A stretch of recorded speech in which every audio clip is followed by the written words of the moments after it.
En cuanto a ventas de productos y servicios, el lanzamiento más grande yo creo que fue el que hicimos para la Escuela Nómada Digital de 2020, que creo que fueron 3.8 millones. Tengo la anécdota de que posicioné Skyscanner por delante de Skyscanner y de repente yo con una de las empresas pasé de pagar 300 y pico mil euros de impuestos, casi 400.000, a 75.000. Pero en 2014-2015 o en 2016, cuando yo empecé a dar la vuelta al mundo, que estuvimos 3 años, nadie hablaba de los nómadas digitales. O sea, la realidad, como el margen de beneficio que tú puedes tener en un lanzamiento, en un negocio online o en un negocio de infoproductos, es que no lo tiene es nada. insultante.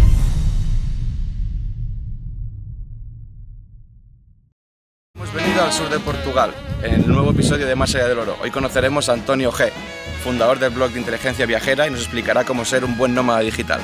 Bueno, Antonio, muchas gracias por venir a este nuevo capítulo. Para presentarte un poco, lo tengo aquí todo apuntado, ¿eh? O sea, eres músico, trompetista, pianista, guitarrista, atleta, ajedrecista, arquitecto y fundador de Inteligencia Viajera.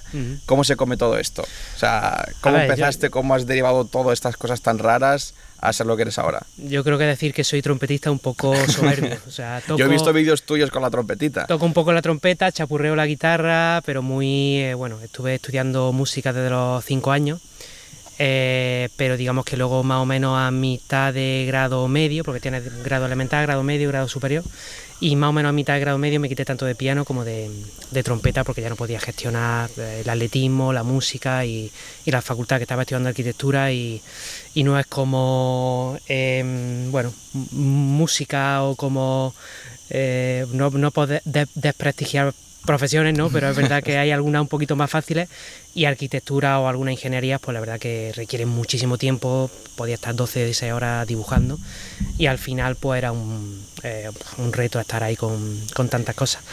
Y bueno, pues después de graduarme como arquitecto, pues me di cuenta que no quería ser arquitecto. Supongo que, bueno, conozco cada vez a más personas que les pasa, ¿no? Que estudia algo y luego al final pues el ambiente laboral pues no te gusta. A mí me encanta la arquitectura, es la realidad, pero no es algo que como profesión... ¿No has ejercido? No ejercido nunca. ¿Llegaste a trabajar arquitecto? Bueno, estuve ayudando un poco a mi tío, porque mi tío sí, mi tío político, hermano, bueno, marido de la hermana de mi madre. Gracias a mi tío, que siempre lo digo, soy arquitecto, porque si no, yo no está diagnosticada, pero yo creo que tenía una depresión de caballo cuando volví de Erasmus, porque estuve 5 años en Granada, la Universidad de Granada. Luego me fui un año al norte de Polonia, a Gdansk, que era el punto más alejado que encontré en la beca de Erasmus con respecto a Granada. Y digo, pues ahí mismo, y se hablaba inglés, yo todavía no sabía hablar inglés, entonces me sirvió un poquito para aprender. Y luego a la vuelta pues te enfrentas a un proyecto fin de carrera, que básicamente un proyecto que normalmente es un equipo multidisciplinar, que tienes pues ingenieros, tienes obviamente el arquitecto técnico, etcétera, y tú lo tienes que hacer solo cuando no tienes ni idea que eres estudiante. No vi una obra de arquitectura en los 7 años y pico que me tiré en la facultad, lo cual es irrisorio. Y a partir de ahí pues me di cuenta que no quería ser arquitecto. Mi tío me ayudó, yo le eché un cable en lo que yo sabía, pues más de renderizado y 3D, que se estaba poniendo un poquito de moda por allí en 2010, 2012, y me gradué en 2014 pues sin pena ni gloria, con un triste 5 en el proyecto de 12 horas dibujando y tal. Exactamente, pues está muchísimo tiempo. Pues me gradué como arquitecto y esa noche pues sale de fiesta con los amigos y tal, y a las 12 de la noche estaba llorando en mi casa como una magdalena, diciendo qué coño he hecho, que he desperdiciado los 8 años más importantes de mi vida, que es la juventud, cuando supuestamente te lo tienes que pasar bien. Es verdad que me lo pasé teta en el Erasmus, sí. Saqué las mejores notas de mi vida, trabajé menos que nunca, aprendí inglés, vi 20 y tantos países, porque allí tenemos un aeropuerto que era low cost y estaba Wizz Air y Ryanair operando, que eran dos compañías muy baratas en aquellos entonces, que podías comprar billetes por 1 euro, por 2 euros, por 10 euros. Igual que ahora, sí. Es igual que ahora. Entonces me recorrí media Europa y ahí me di cuenta, ahí conocí también a los primeros nómadas digitales, que no sabía ni siquiera que eran nómadas digitales, pero bueno, era gente que estaba, que vivía viajando, que trabajaba en remoto con diferentes cosas. Y a la vuelta pues me hice un viajecito por los Balcanes, con 300 euros en el bolsillo, o sea, era tu stock. Se me acabó el dinero en mitad del viaje, terminé trabajando en una galería de arte para poder comer y dormir en algún sitio.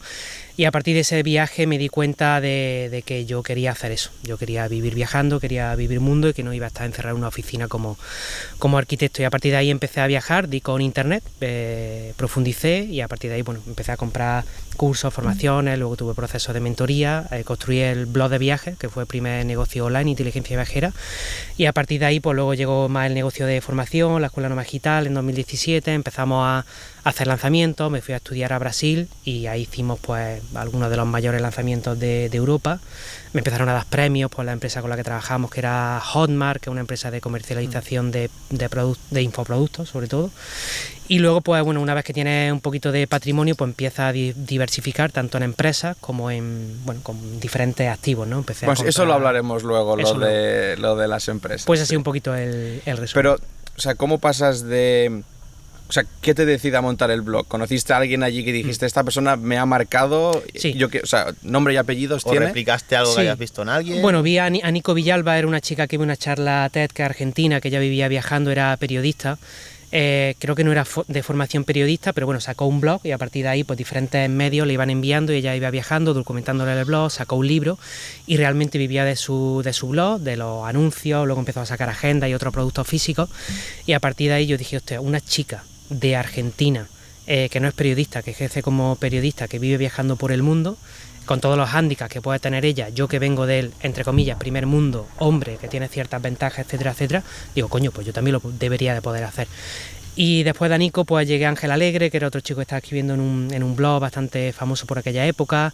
De ahí llegué a otro argentino que se llama Federico Bongiorno, luego llegué a Fran Escipión. A Fran Escipión empecé a consumir cursos de él, también a Stepien Ibarno, que era uno de los primeros proyectos digitales de arquitectura de España, que hice también un curso con ellos, un curso presencial de arquitectura sostenible y luego un curso pues de identidad digital.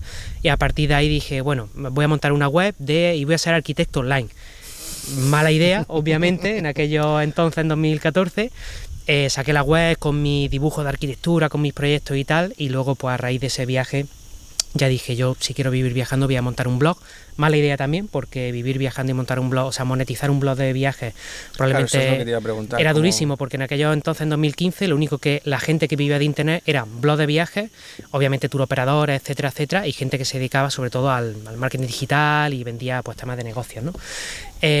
Claro, yo eso no lo sabía y empecé ahí y estaba 200.000 blogs de viajes, una competencia tremenda, pero bueno, empecé a monetizar con enlaces de afiliados, que básicamente tú vas poniendo enlaces en tu página web, llegamos a unas 150.000 visitas al blog y en 6 meses yo estaba viviendo ya del blog y a partir de ahí hice un infoproducto sobre lo que estaba haciendo de marketing de afiliados, se llamaba el curso de reseña. Empezamos a venderlo pues prácticamente en automático, pues yo no hacía publicidad ni sabía hacerla, solo con el blog, con tráfico orgánico, con SEO. Tengo la anécdota de que posicioné Skyscanner por delante de Skyscanner, tuve movidas porque estuvieron a punto de denunciarme porque estaba posicionando por delante de su marca y tal, luego nos hicimos amigos con Ángel Guirao. Pero eso es con los links de afiliados, te colocaste por encima de Skyscanner. Claro, entonces, claro, ellos decían, ¿qué coño ha hecho? Claro. Porque está posicionado por delante de nuestra marca. Luego, obviamente, bajé, fueron un mes y medio más o menos, pero todavía, pues es que recibíamos, no sé si 40, 50.000 visitas al mes de ese artículo que todavía está vigente. Lo que pasa es que pues, lo hemos descuidado bastante el SEO en inteligencia viajera porque tenemos otros focos, pero bueno, fue una primera parte de negocio online divertida. Luego empecé a vender servicios de auditoría a blogs de viajes, porque la realidad es que los blogs de viajes no tenían mucha idea de cómo monetizar, no sabían hacer infoproductos, incluso productos físicos, servicios digitales, etcétera. Y a partir de ahí, pues luego hice mentoría y ya en 2017, en mitad de la vuelta al mundo, pues empezamos a construir la Escuela Nómada Digital, que me paré, yo digo, hostia, esto es la vida, o sea, yo no trabajaba prácticamente, echaba 80, 100 horas al mes, vivía de mis enlaces de afiliados, de vez en cuando vendía servicios pues, a 300 euros la hora, o sea que ya no sé, estaría facturando 3.000, 5.000 euros al mes, dando la vuelta al mundo y ahí me pegó el bajón. Y trabajando poco. Y trabajando poco, la realidad. Sí. Estaba con mi chica, teníamos ya a una copy, a una asistente virtual y mi chica que me ayudaba con temas de maquetación, con la logística del viaje, etcétera. Pero ganaba mucho más de lo que yo gastaba, pues yo viajaba low cost, mochilero completamente. En India creo que nos gastamos 500 euros al mes entre los dos. Hacíamos también colaboraciones de vez en cuando con hoteles, con agencias de viajes, etcétera, etcétera. Entonces la realidad es que viajábamos gastamos esos 500, 1.000 euros al mes entre dos personas. En Estados Unidos pues más, pues ya te va a 3.000 euros o algo así, pero en sudeste asiático, por ejemplo, era prácticamente nada. Y a partir de ahí pues dijimos, oye, vamos a construir una escuela, porque hay mucha gente que me empezó a preguntar, ¿no? Oye, esto, ¿cómo se hace una página web? ¿Cómo se hace publicidad online? ¿Cómo se hace, yo qué sé, un curso de fotografía? Un curso de cosas que yo quizás sabía un poquito, pero ni me gustaba dar ese tipo de formación, porque a mí me encantaba el marketing digital, ni tampoco me consideraba como un profesional para hacer un infoproducto de eso, ¿no? Entonces a partir de ahí fui contactando con mis propios proveedores para proponerle, oye, voy a hacer una escuela, ¿quieres dar tú el curso de WordPress? ¿Quieres dar tú el curso de publicidad? Juntaste a varios de cada sector. Junté unas 10, 12 personas. Más o menos expertos de cada materia, ¿no? Y los empacaste en la escuela. En la escuela. Entonces digamos que sacamos un programa que era todas esas formaciones conjuntas durante un año, contratamos tutores, etcétera, etcétera, y eso lo lancé pues cuando estábamos, se hice el estudio en Camboya, todo el estudio de mercado, etcétera, etcétera, porque es raro que ahora todo el mundo sabe lo que es nómada digital, quizás a raíz de la pandemia se ha puesto un poquito más de moda, pero en 2014, 2015 o en 2016, cuando yo empecé a dar la vuelta al mundo, que estuvimos 3 años, nadie hablaba de los nómadas digitales, esa es la realidad, y ahora de hecho una economía pues muy potente, que de hecho ya hay estudios que dicen que en 2035, 2040 seremos 1.000 millones de nómadas digitales, o sea, probablemente un octavo, un noveno de la población mundial. Nómada digital me refiero a personas que estén trabajando remoto, un poquito deslocalizadas, etcétera.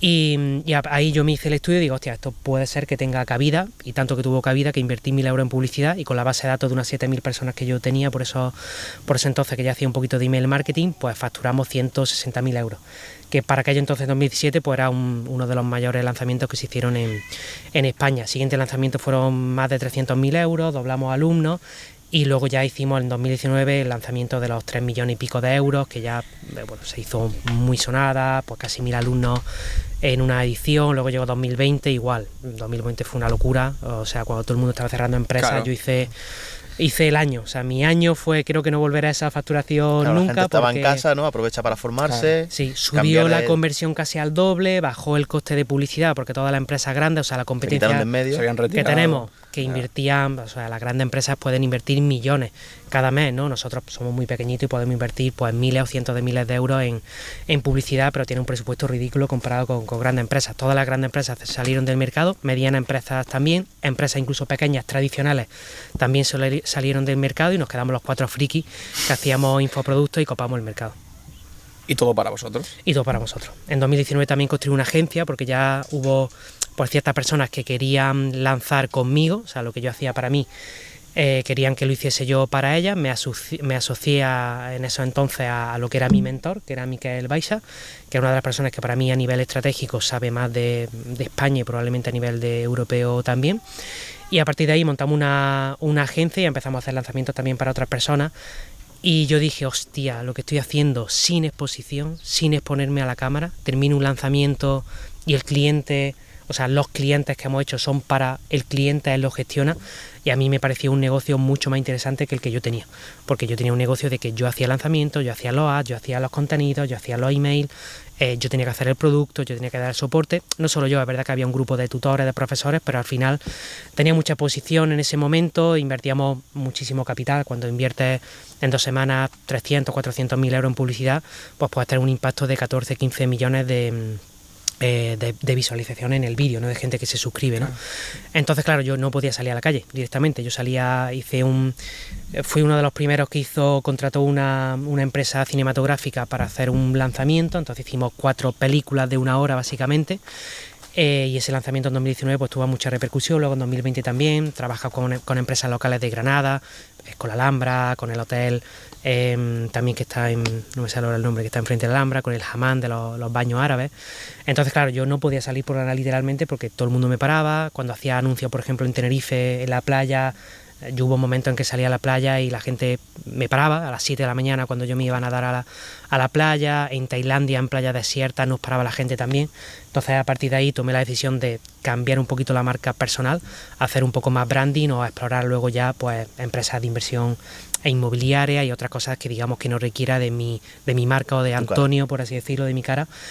Y luego, claro, en 2020 tuvimos una oferta también por la agencia, que ahí nos dimos cuenta de que probablemente si llega una oferta y tu marca personal tiene mucho peso, la empresa no es vendible o es poco vendible. Claro. Entonces, a partir de ahí dije, oye, voy a hacer más un holding, un grupo de empresas que tengan diferentes ramas con diferentes sectores, también con diferentes socios, y a partir de ahí, oye, si llega un grupo de empresas que quiere hacer una ampliación de capital o comprar alguna de ellas o el grupo que se pueda vender, ¿no? Que sea vendible. O sea, que en pleno auge, o sea, no sé si es verdad, o sea, corrígeme, o sea, que ahora que hay mucha marca personal, que la gente la trabaja mucho y tal, tú decidiste, no quiero tener marca personal, o sea, tú al revés de todos. Sí, no es que no quiera tener, pero la exposición que voy a tener va a ser reducir. un 5 o 10% de lo que tenía. ¿Y vives mejor ahora?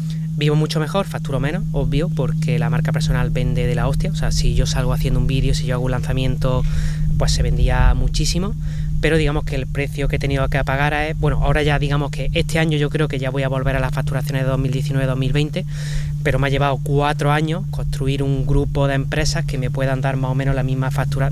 No es facturación, estoy hablando más de beneficio, que ya sabéis que son cosas muy distintas, muy diferentes. Entonces, claro, el beneficio que yo tenía cuando tenía marca personal, estoy hablando de un 70, un 80%, claro. Cuando tiene una empresa de inversión inmobiliaria, cuando tiene una empresa de servicios, obviamente ese margen de beneficio no ¿Y es preferiste, o sea, y te arrepientes o estás a gusto habiendo renunciado a tanto dinero por...? De hecho, me invitaron a un evento que había 4.000 personas, el Antídoto, que es bastante famoso a nivel España y tal, y todos los jóvenes, ninguno me conocía. Entonces para mí fue como, hostia, que me encanta, ¿no? Porque realmente es como no... Prefiero que conozcan a mis empresas, que les sonaba, por ejemplo, la Escuela Nova Digital, o les sonaba la agencia y tal, o les sonaban clientes a los que yo llevo ahora con la agencia, pero no me conocían a mí. Entonces... De hecho, tengo la anécdota que ahora que me he venido a Portugal aquí, a veces paro en el Mercadona, porque a veces hay productos que nos gusta comprar en el Mercadona, el Carrefour o otras cosas que aquí en Portugal no hay. Y la última vez que me pararon fue hace un año justo, una cajera del Mercadona, que es como, hostia, allí en el Mercadona echándote fotos, pues esas cosas no es que no me gusten, pero yo soy una persona un poquito más reservada, tímida, que yo, por ejemplo, estar aquí, en mitad del campo, hostia, pues me encanta, ¿no? Soy un poco más ermitaño. Es verdad que con mi chica no lo puedo hacer porque ella es un poco más urbanita, entonces, bueno, siempre mezclamos una ciudad pequeña, un pueblo grande, que estemos cerca de una ciudad grande, de un aeropuerto, porque también viajamos mucho, pero digamos que tener una vida un poquito más tranquila a nivel personal, que te conozca menos gente, low profile y que te pare menos gente también. Ahora, por ejemplo, estuvimos viajando por Dubái, por China, por Hong Kong y por Suiza, y la última vez que estuvimos en Suiza sí que me paró una persona, pero este ha sido el único viaje que no me ha parado nadie. Entonces yo creo que después de 4 años has disfrutado de un viaje, disfrutado, ¿no? Un viaje de la hostia. Es verdad que he conocido a grandes personas por tener marca personal, sin esa marca personal, y todavía en personas quizá un poquito más de mi edad, ¿no? De 35, 40 años o 50 años, pues en el mundo online todavía me conocen bastante, quizá ahora por la agencia, por los clientes que llevamos, por los lanzamientos que hicimos en el pasado, pero esa gente nueva, con los nuevos, hay ya gente nueva haciendo pues, cosas que yo hacía de nómada digital y de infoproductos y de lanzamiento y todo eso, pues la verdad que ahora hay gente nueva que está cogiendo relevo, que lo cual yo agradezco. Pero cómo tienes que vivir ahora haciendo marca personal, yo conozco por mis clientes. Y yo eso de estar obligado a hacer contenido, a estar pendiente del algoritmo y todo esto, pues no... O sea, no digo que es el mejor negocio probablemente del mundo, yo lo sé, pero no es mi negocio por mi forma de... Pero prefieres mantenerte fuera del esto. Y bueno, y saqué un canal de YouTube hace poquito, pero es un canal de YouTube que hace 2 meses que no publico vídeo. Pues publiqué un vídeo del Tesla y con 500 suscriptores pues hizo 10.000 visualizaciones. Publiqué un vídeo ahora que tenemos un proyecto grande de inmobiliaria en Filipinas, que estamos construyendo 368 sí, eso ahora hablamos de eso. Ahora hablamos de eso. Bueno, lo de Filipinas hablaremos luego. Antes nos gustaría saber, más o menos, por qué vives aquí en Portugal siendo de Granada. Bueno, nuestra residencia, hablo por mi chica, que al final siempre pues llevamos juntos casi 10 años ahora, fue raro porque yo empecé emprendiendo en España, pero a los 3 meses de autónomo me fui, porque ahí me di cuenta de lo que había. Bueno, sí, ¿vale? El mundo del autónomo. Sí, nos fuimos a Irlanda. Entonces yo me hice autónomo en Irlanda, nos monté la empresa allí. Y luego nos fuimos a dar la vuelta al mundo, con lo cual mi residencia estaba un poco en tierra de nadie, era un gris raro, y cometí el mayor error empresarial probablemente que he hecho nunca, que es montar una empresa en España desde Malasia, que es un pollo, porque te tienes que ir a la embajada, tienes que esperar a que la embajadora esté allí, porque te tiene que firmar un poder notarial que le firmé a mi padre, para que mi padre fuera el notario de España para constituir la empresa.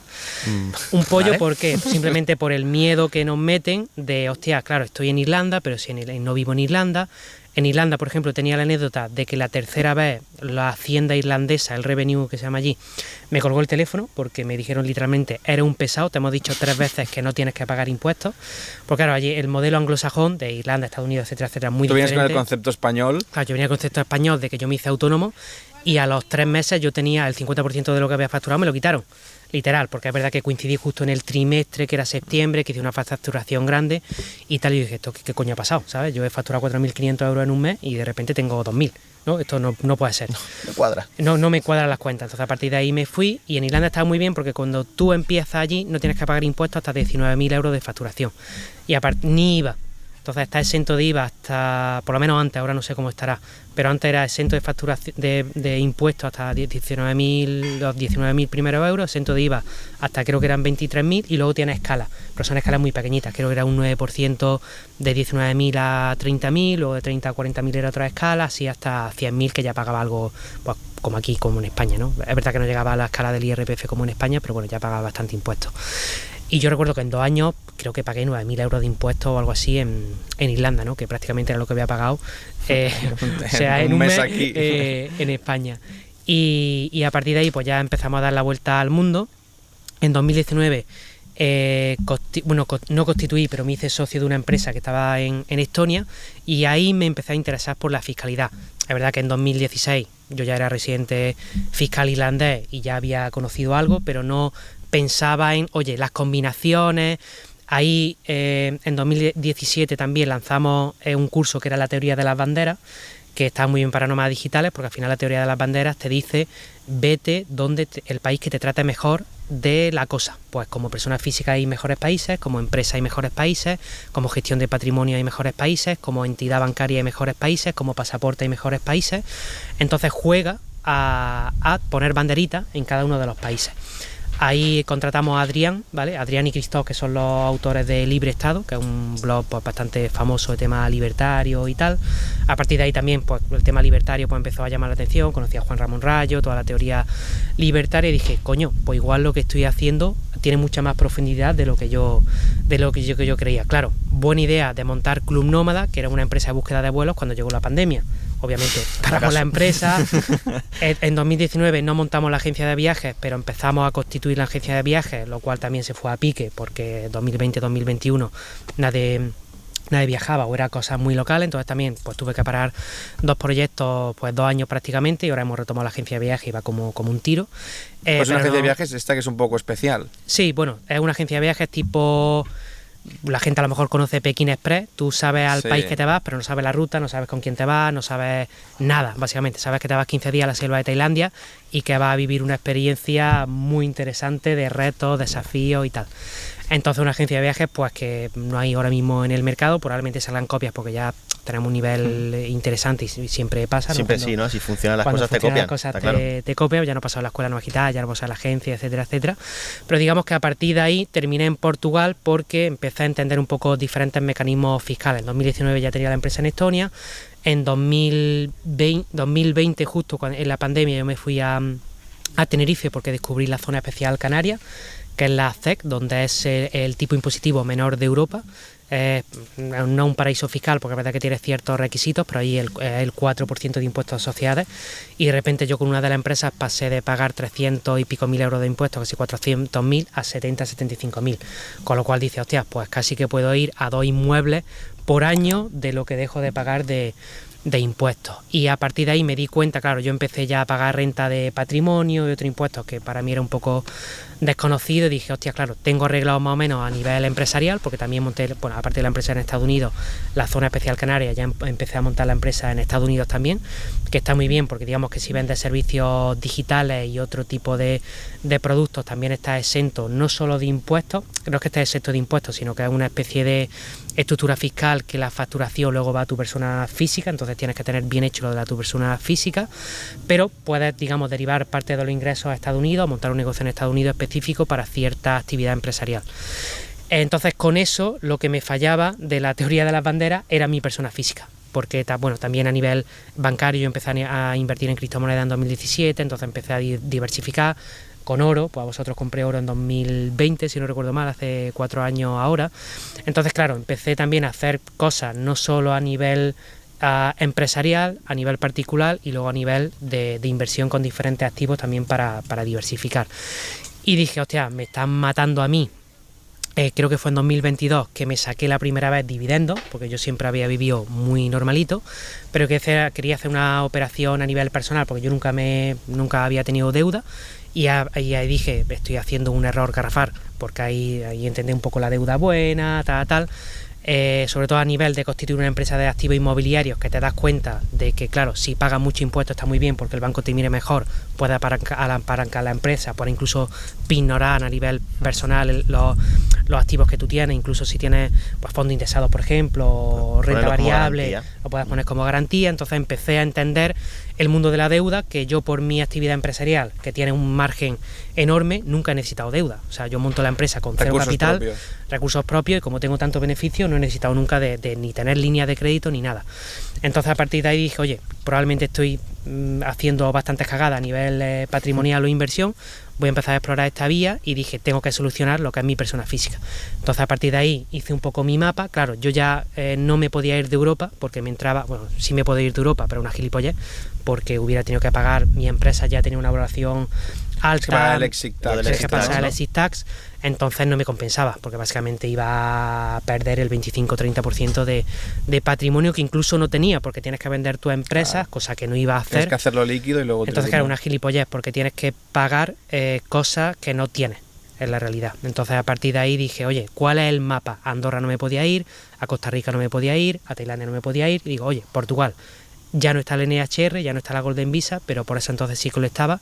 Me vine aquí a finales de 2022, alquilaba una casita, en 2023 ya me mudé, y pues más o menos pues llevo 2 años de residente fiscal aquí con el NHR, que estás exento de IRPF por los dividendos de empresas extranjeras de fuera de Portugal. Entonces desde aquí, desde Portugal, lo tienes como base de operaciones para gestionar todas las empresas que... Exactamente, digamos que yo aquí estoy jubilado. Fiscalmente soy un jubilado que recibe ingresos por dividendos de las diferentes empresas. Si por ejemplo tienes dividendos en España, aquí está exento de IRPF, pero en España te retiene el 15%, en Estados Unidos no tiene retención, está al 0 y al 0 aquí, en Dubái por ejemplo tampoco tiene retención y está al 0% de IRPF y un 9% de impuestos sociales. Entonces bueno, ahora con el conglomerado empresarial, con las diferentes empresas y sectores que tenemos, pues me ha hecho más o menos hecho un puzzle para pagar los impuestos pues literalmente que yo quiero. Yo por ejemplo aquí pago impuestos por Portugal porque me parece mal por no pagar impuestos de un país que la verdad que me ha acogido brutalmente, que a nivel bancario pues te dan financiación muy fácil. Entonces bueno, pago un poquito, no pago mucho, pero sí que pago algo porque me parece... Por ética. Sí, por ética, no estoy en contra de los impuestos, al contrario. Pero lo que pasa en España, por ejemplo, que conozco más que lo que pasa en Portugal, que no digo que sea mejor lo que pasa en Portugal, pero por lo menos en Portugal tiene estructuras fiscales que en España de hecho la tienes si no eres español, porque en España también está la Golden Visa, está la ley Becan, hay muchas estructuras fiscales, está la zona especial canaria, o sea, hay muchas estructuras fiscales en España que sobre todo si no eres español pues también tienes ventajas, ¿no? Y es un poco la pena de los países que hoy en día si eres no residente en tu país te tratan mejor en otro país. Bueno, hay como una pelea, ¿no? Por pescar a bueno, yo siempre el lo he dicho talento que del país contrario o sí, algo así, ¿no? Hay países que lo hicieron muy bien, porque tenemos el ejemplo de Irlanda, claro, que Irlanda estaba más en la mierda que España y ahora mismo es una potencia a nivel europeo, o tenemos el ejemplo de Islandia, tenemos el ejemplo de Portugal, que no es que esté mucho mejor que España, pero que tiene un recorrido a nivel empresarial y un tejido, porque con lo que hicieron de las criptomonedas, que también está exento, lo que hicieron con las jubilaciones, que estaba antes al 0% de impuestos y ahora está al 10%, con lo que hicieron del NHR y con la Golden Visa, pues han tenido un montón de talento. De hecho te va a la zona de Lisboa y todo el sur de Lisboa, que es Caparica, o todo el norte hasta Nazaré, que es donde están las olas más grandes del mundo, la mitad de emprendedores, de startuperos de California se han venido ahí. ¿Por qué? Porque no tienen que pagar impuestos literalmente, porque tienen un clima de puta madre, porque tienen un ecosistema ya que han creado a nivel cripto muy interesante. Yo no soy tan friki empresarialmente de cripto, sino más de inversión, entonces no me fui ahí, y a mí Lisboa, pues, o sea, a mí lo que pase de 40.000 habitantes ya me parece una ciudad. Entonces pues estamos aquí, que es un sitio más pequeño, mucho más tranquilo y lleno de jubilados literalmente. Yo me paseo por la playa y lo único que hay es gente que tiene segunda residencia aquí, tanto portugueses como sobre todo gente de Reino Unido, Suiza y Alemania, y a mí estar viviendo así, pues la verdad que me gusta, y literalmente estoy jubilado viviendo con jubilados. ¿Hablamos de las villas? Antes de viajar, bueno, va relacionado. O sea, ahora que tienes más dinero que evidentemente cuando empezaste a viajar de mochilero, ¿has cambiado tu mochila por una maleta Louis Vuitton o sigues yendo con la mochila de viajes? No, no tengo mochila, tengo una maleta, pero es maleta con asas o mochila con ruedas, depende de cómo lo quieras llamar. Es verdad que ya por tema incluso de salud, ¿no? De la propia espalda, cuando te metes pues 10, 12, 15 kilos, pues no es lo mejor que puedes hacer, más pues yo que al final estoy trabajando online y yo ya tengo que ir cuidando un poquito el tema de las vértebras, lumbares, etcétera, etcétera. Pues me quité la mochila hace 4 años más o menos, no, 5 años, el primer viaje a África que hicimos, mal viaje para quitarte la mochila, por cierto. Pero bueno, tengo una maletita que me costó 30 euros, no es de Louis Vuitton, es de Amazon. Y en esa maleta, pues básicamente una maleta, yo qué sé, no sé si caben 25 litros o algo así, que son 10 kilos más o menos, 10-11 kilos. Y con eso pues me da igual irme 2 semanas que 3 años a viajar, que es la que me llevo, una maleta que puedes meter en el avión, no facturamos nunca. Y es verdad que a nivel... Pues, por ejemplo, pues, si me voy a una semana a Maldivas me gasto 10.000 euros y me da igual. Pero si me voy a un sitio que he perdido el transporte, me pongo a hacer autostop y no se me caen los anillos porque lo disfruto, porque conozco gente. Entonces, bueno, soy bastante rarito para viajar, porque cuando voy a una ciudad me gusta estar en un hotel de 5 estrellas y me gusta estar en un Airbnb perro, con una habitación, en una familia, para meterme en la cultura local, comer con ellos. ¿No has perdido la esencia de cuando fuiste a los Balcanes? No, Vale. de momento no. Es verdad pero que tienes ciertos lujos. Sí, cierto hora viajo, digamos que no miro voy a comprar, me compro un vuelo, no miro lo que me cuesta... La hora que más te convenga, ¿no? Claro, es como, no mira, madrugas. Pues voy a pagar 200 euros más por irme directo a Dubái porque me parece un puto coñazo hacer escala en Estambul, porque la hice una vez y no la hago más, ¿vale? Entonces, claro, pues entonces digamos que ahora nos permitimos pues ciertos lujos, que vivo muy por debajo todavía de mis posibilidades, pero es que vivo de puta madre y soy feliz, no necesito, yo qué sé, pues a lo mejor algún día me compro un Rolex cuando entienda de inversión en relojes. Pues he venido ahora con el Porsche, pero lo tengo también como no es ni como inversión, es como reserva de patrimonio, y tengo otro Tesla, tengo una pequeñita colección de vehículos, pero tengo el SEA Ibiza, o sea que cuando me voy a Granada cojo el SEA Ibiza y me voy allí con el SEA Ibiza, que tiene 14 años, ¿sabes? De la familia, y siempre voy al taller porque hay que hacerle cosas.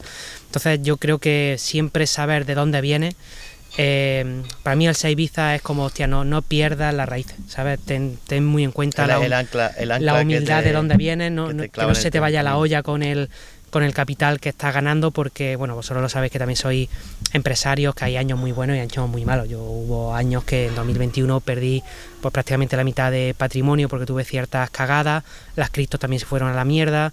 A nivel empresarial, dos empresas se me giraron y con una perdimos 700.000 euros y con otra 150.000. Entonces, pues hay años durísimos y al final tienes que mirar un poquito a medio largo plazo y tener en cuenta de que, oye, hay una frase que me encanta de un amigo mío, que es Miguel Camarena, que dice que el éxito no se te suba a la cabeza y que la pena no se te baje al corazón, ¿no? Entonces yo creo que Platón lo decía muy bien, ¿no? Oye, mantente un poquito ecuánime, no te vengas muy arriba ni te vayas muy abajo, porque no eres mejor cuando te va bien y eres peor cuando te va mal. Las villas, cuéntanos, ¿qué es eso de las villas? Que tienes dos proyectos, Filipinas y... ¿Tailandia era el otro? Bueno, hay 2 proyectos de las villas, los 2 están en Filipinas y si todo va bien, esperemos que el año que viene abramos República Dominicana. O sea, hay un tercero. Hay un tercero. Previsto. Previsto, que es lo que pasa, que lo íbamos a lanzar este año, pero por un tema de la capacidad que te dejan construir con respecto al terreno, pues nos parecía un poco muy ajustado para los números que hicimos. Entonces el terreno que íbamos a comprar no está, también íbamos a invertir en un terreno que estaba en Miches, que digamos que es un poco la ampliación que está viniendo de Punta Cana, porque se iba a hacer un segundo aeropuerto, lo han cancelado. Entonces dijimos, oye, vamos a esperar un poquito de esto y vamos a ver un poco qué pasa el año que viene. Pero para quien no lo sepa, las villas exactamente esas que estáis montando, ¿qué es? Las villas, a ver, parto de inversión inmobiliaria, ¿vale? Yo compré mi primer inmueble en la pandemia compré de todo, porque era en rebaja en todos lados, ¿sabes? Tenía rebaja prácticamente en cualquier sector. Entonces, claro, compré un primer inmueble por 59.000 euros, que ahora se está alquilando por 600. Es verdad que tienes que ir, el inmobiliario en España es muy local, depende mucho de dónde te metas, porque en Madrid eso prácticamente es imposible conseguirlo, ¿no? Pero ciertas zonas como Alicante, como Sagunto, como Lleida, por ejemplo, puedes invertir en clase media, por así decirlo, para gente muy normalita, que tiene una nómina pues entre 1.200, 1.800 euros. Hay activos muy interesantes que te pueden dar un 8, 10, 12, 15% de rentabilidad. Es un negocio muy aburrido, que a mí me gustan los negocios aburridos, porque ya tengo negocios divertidos que requieren pues de mucha movida, ¿no? Y mucho estrés, etcétera.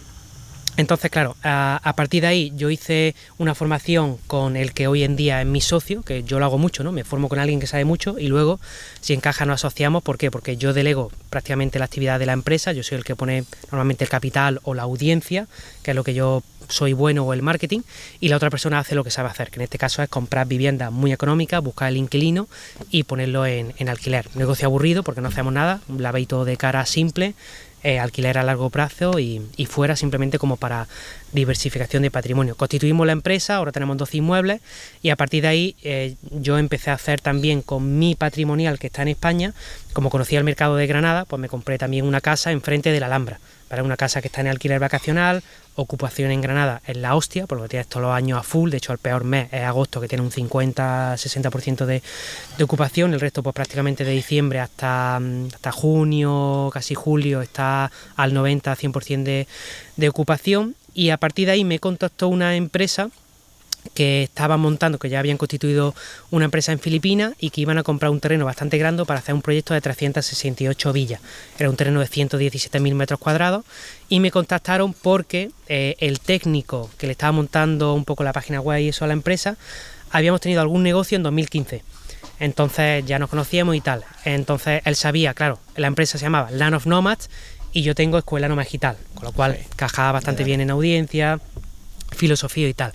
Y estaban construyendo villas sobre todo para nómadas digitales que querían invertir fuera de España, porque la rentabilidad, pues ya lo acabamos de decir, si te vas a Madrid a lo mejor estará un 5 o 6%, en Barcelona pues no lo sé, pero supongo que estará por el estilo. Es verdad que luego tienes pues tus plusvalías, porque bueno, pues como está la inflación, es verdad que todos los años pues sube bastante a nivel valorización del activo, pero si quieres una actividad, digamos, de alquiler vacacional o de incluso de plusvalía, si te vas a países emergentes es muchísimo más. ¿Qué es el problema de los países emergentes? Que tú te vas allí y eso es la selva. Es como Bitcoin en 2015, ¿sabes? O hacer DeFi en 2017-2018. Te van a estafar, vas a perder dinero, te va a meter un Ponzi, pues esto es lo que pasa. Pues lo mismo si te vas al inmobiliario, pues en países que se han puesto muy de moda, como Indonesia, como ahora Filipinas, Tailandia quizás venga una ola, etcétera, etcétera. Claro, tienes que tener socios locales allí. ¿Cómo te fías de un socio local a 9.000, 10.000 kilómetros de tu país? Entonces era complejo. ¿Qué es lo que pasa? Que esta gente que me contactó no me contactó para que yo fuera socio, me contactó para que yo vendiera las villas a cambio de una comisión. O sea, como si yo fuera un agente inmobiliario que presentara el proyecto y el influencer que yo presento el proyecto a mi base de datos. Claro, a mí ya me habían presentado 2 proyectos en Indonesia que yo, informándome un poco, había gente que le había gustado mucho, había gente que estaba en plan mal, por muchas cosas que no se había hecho bien en esos proyectos. Entonces, claro, yo ya tenía toda la alarma de en plan, hostia, no la cagues, porque claro, yo aunque no tenga marca personal, tengo reputación, tengo autoridad y tengo un activo que es mi comunidad, que tenemos ahí 60.000 personas. Si manda información sobre algo que no es muy... Si la cago, he perdido un activo que para mí es como mi reserva patrimonial, son mis 60.000 emails. Eso me da todo porque yo haga lo que haga, yo envío un email y se vende. Funciona. ¿Por qué? Por una cuestión de confianza de 10 años creando esa base de datos y limpiándola, etcétera, etcétera, ¿no? Entonces, claro, tampoco me la puedo jugar mucho y tampoco tengo necesidad de jugármela mucho. Pero me llegaron esta gente y estaba muy bien porque uno de los socios era filipino. Era catalán, de hecho los dos eran catalanes, pero su madre era filipina. Él había nacido en Filipinas, o sea que tenía la doble nacionalidad. Entonces digamos que el socio, ya tiene el socio filipino que viene como en el pack, ¿no? Entonces yo me miré un poquito los números, miré lo que habían hecho, miré las rentabilidades posibles que había allí, miré el coste de metro cuadrado por allí, que era ridículo, y lo hicieron muy bien porque compraron un terreno que es expansión de Naga, que es la ciudad donde nos metimos, que probablemente lo vayan a hacer urbano. Entonces, claro, ellos tenían ya contacto a través de la tía de esta persona con las entidades locales de allí, con el gobierno, con el ayuntamiento, etcétera, etcétera, Y yo pertenezco a una comunidad de empresarios internacional, que es una comunidad sin ánimo, una empresa sin ánimo de lucro, se llama EO, Entrepreneurship Organization, que hay 19.000 personas ahora por todo el mundo. Y está muy bien porque tiene un directorio de miembros que tú dices, yo por ejemplo ahora me fui a China, pues cuando estuve en Shanghai, le escribo ahí al presidente y hice una reunión con gente de allí. Cuando me fui a Manila, pues le escribo también a la gente de allí, entonces conoce a empresarios de todo el mundo, que está de puta madre. Y escribí al presidente de Manila, que me puso en contacto con diferentes empresas constructoras de allí. Entonces localizamos una empresa que está muy bien, era la cuarta mayor empresa de Filipinas, que no solo era una empresa de arquitectura, era una empresa constructora, tiene una empresa de diseño, colabora con un partner de Landscape, que para nosotros es muy importante porque es un proyecto como ecosostenible, que tiene que tener el sello, y no muchas empresas tienen el sello de arquitectura sostenible. Y a partir de ahí yo dije, hostia, se están dando todas las piezas. Digo, bueno, no me voy a ser socio, voy a ver qué pasa, voy a probar un poquito. Yo tengo un podcast privado que se llama Origen, que es un podcast de pago, son 50 euros al mes, y ahí tenía unas 400 personas. Entonces hice un audio diciendo, oye, voy a hacerme socio probablemente de esta empresa, y me han hecho una oferta. Empezamos a vender villas a 30.000 euros, lo cual era muy por debajo incluso de lo que nos cuesta a nosotros, porque la estrategia que hicimos es, tengo que apalancar la empresa porque es una empresa nueva, no tengo financiación porque somos extranjeros, la mayoría de los socios, aunque sea un socio local, él no tiene IRPF ni está pagando impuestos allí, con lo cual no tenemos financiación bancaria. ¿Cómo construye un proyecto que nos va a costar 21 millones de euros? Construir las 368 villas, más las piscinas, más los gimnasios, etcétera, etcétera. Pues tenemos que apalancar la empresa con capital propio. Claro, yo no voy a meter mi capital propio cuando estoy empezando una empresa. Otra cosa es que haga una ampliación de capital ahora que ya está rodando, ¿vale? Entonces, ¿qué hicimos? Oye, vamos a tirar los precios y vamos a vender a 30.000 pavos. Entonces, yo hice un audio, a mi comunidad me dejaron vendérsela a 25.000 euros, lo hice en Origen, publiqué un audio y se vendieron 8 en una semana. Dice, hostia, aquí hay tela. Ya hicimos el acuerdo de asociación, establecimos el acuerdo de afiliación también para que yo me lleve las comisiones, hicimos un webinar con mi comunidad y vendimos toda la fase 1, que eran 80 villas, o sea, las 70 y tantas que quedaban, en 30 días, prácticamente como en comunidad. Claro, la facturación, si te pones a contar, pues varios millones de euros en 30 días. A partir de ahí capitalizamos la empresa, empezamos a construir, pagamos todo lo que eran los impuestos de la conversión del terreno, que era un terreno agrícola, a urbanizable, etcétera, etcétera. Abrimos cuentas bancarias, la empezamos a pagar a esta empresa constructora y empezamos a vender. Y claro, hemos vendido en año y medio, pues creo que son 280 casi, creo que son 278, 279 villas en el primer proyecto de Filipinas.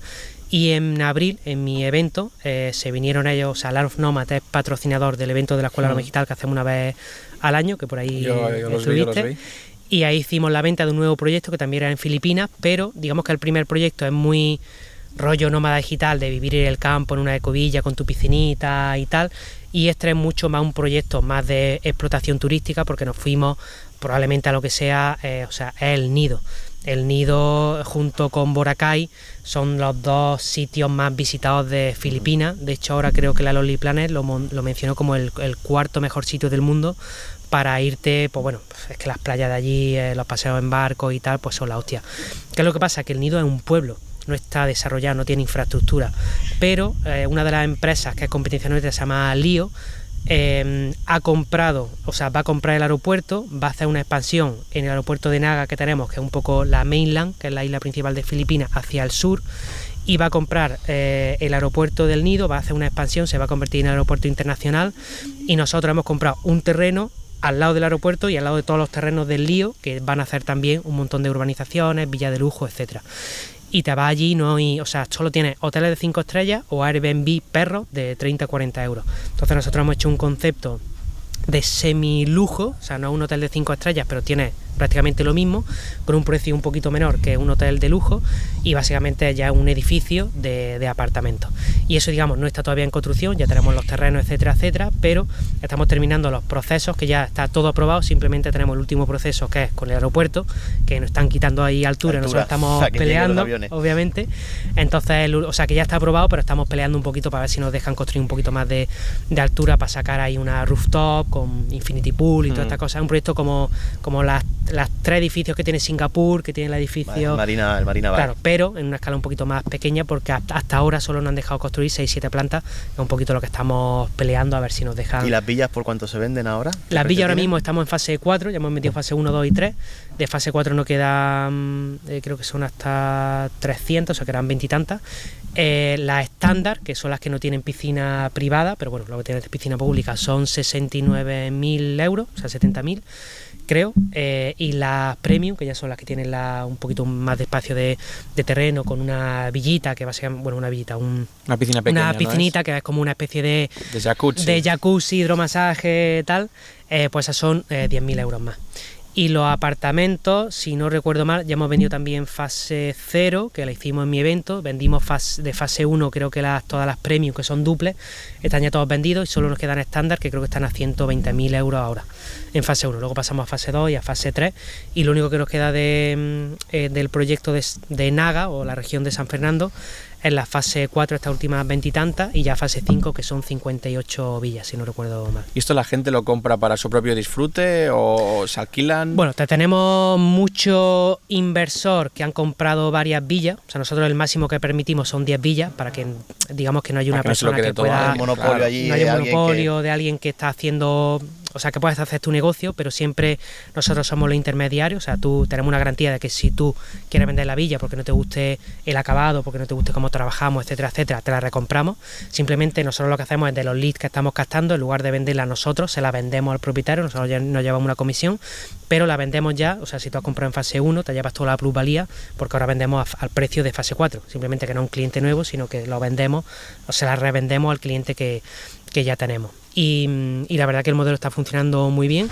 De fase 4, o sea, de la gente que pagó 25 o 30.000 euros, solo hemos tenido 2 personas que han vendido ahora a 70.000 euros, pillando la plusvalía.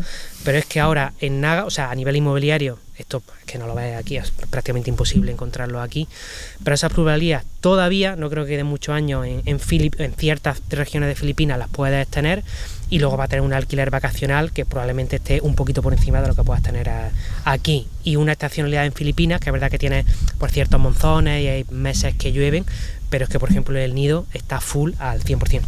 Entonces, claro, entre comillas, nada es garantía de futuro, pero digamos que tiene muchas probabilidades de que es un proyecto inmobiliario que te vaya bien. Sí, sí. Muy bien. Tu principal negocio, si no me equivoco, son los lanzamientos, ¿vale? Depende, a ver, el negocio que le dedico más tiempo son los lanzamientos. Vale, el que te ocupa más tiempo, sí. Son los lanzamientos. Explícanos más o menos, 2 frases lo que es un lanzamiento, y quiero que me digas cuál ha sido el peor. El peor, el mejor luego, primero el peor. El peor ha habido mucho. De hecho, yo creo que... un desastre estrepitoso. Sí, decías, esto va a ser la panacea, y luego ha sido desastre. Quizá no puede decir nombre de eso. Bueno, no digo nombre, puedes explicar el concepto. Sí, pues son clientes. Ha habido mucho, de hecho, en la mayoría de lanzamientos que he hecho hemos perdido dinero. Porque cuando estábamos con la agencia, digamos que tenemos un proyecto de consolidación, un proyecto de laboratorio. El proyecto de laboratorio era, vamos a lanzar cualquier cosa para descubrir joyas.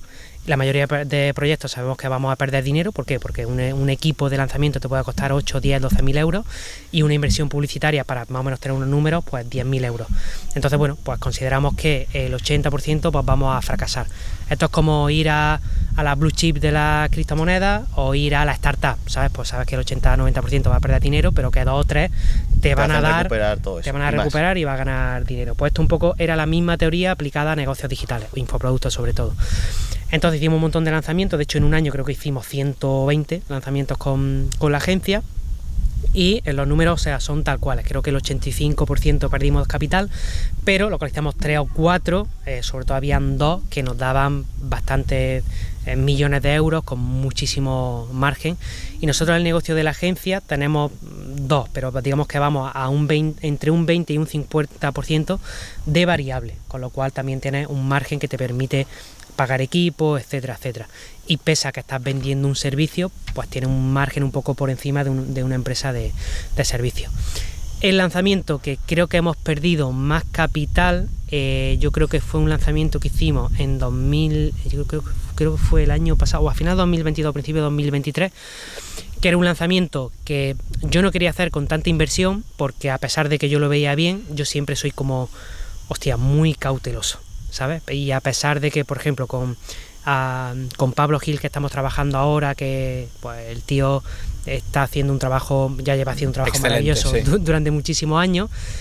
Claro, incluso con su primer lanzamiento, que yo decía, esto va a ir bien, no sé si muy bien, excelente, o va a ser la hostia, yo sabía que iba a ir bien o muy bien. Pero incluso con el primer lanzamiento creo que invertimos 15 o 20.000 euros. Con una persona que conoce el mercado como yo de hace 10 años, pues puede meter perfectamente en un primer lanzamiento. Hablando de un primer lanzamiento semilla, que yo no conozco nada, no sé cuánto me va a costar cada lead, no sé cuál es el ROAS, no sé cuál es la tasa de conversión, no sé nada, ni de tráfico frío, ni de tráfico caliente, ni de lata, ni de España, no sé nada. Claro, vas ciega. A mí ir a ciega no me gusta. ¿Por qué? Porque en marketing digital o marketing de respuesta directa, lo bueno que tienes es que tú haces un lanzamiento y antes de vender ya sabes más o menos cómo va a ir. Y con los primeros días de lanzamiento sabes más o menos cómo va a terminar si tiene un histórico de lanzamiento.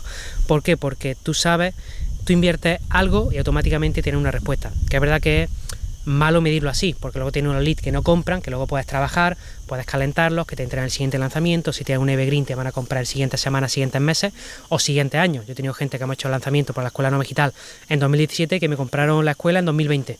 Después de 3 años en la base de datos sin comprar nada. Entonces, claro, depende mucho. Pero el lanzamiento peor yo creo que fue en el sector adulto, digámoslo así. Vale, finalmente. Entendido. Para adultos. Y perdimos yo creo que 25.000 euros aproximadamente. ¿Es 25.000 el peor y el mejor? En cuanto a venta de productos y servicios, el lanzamiento más grande yo creo que fue el que hicimos para la Escuela Nómada Digital de 2020, que creo que fueron 3.8 millones. Y eso obviamente ha sido un lanzamiento más rentable porque es un lanzamiento para mí, no un lanzamiento para un cliente. Entonces digamos que es verdad que luego Queda tienes todo que... en casa. Queda todo en casa, luego tienes, es verdad que no tenemos un infoproducto al uso, que es un descargable, no tenemos un 80% de margen, tenemos más o menos en la ND por un 40 y tantos por ciento de margen después de haber entregado el producto, pagas profesores, tutores, etcétera, etcétera, pero por ahí entra. Entonces, claro, el ratio de lo que estás dispuesto a perder con respecto a lo que puedes ganar en un lanzamiento es que no, o sea, es enorme, o sea, de hecho es insultante. Es como invertir en Bitcoin comparado con renta fija, es insultante.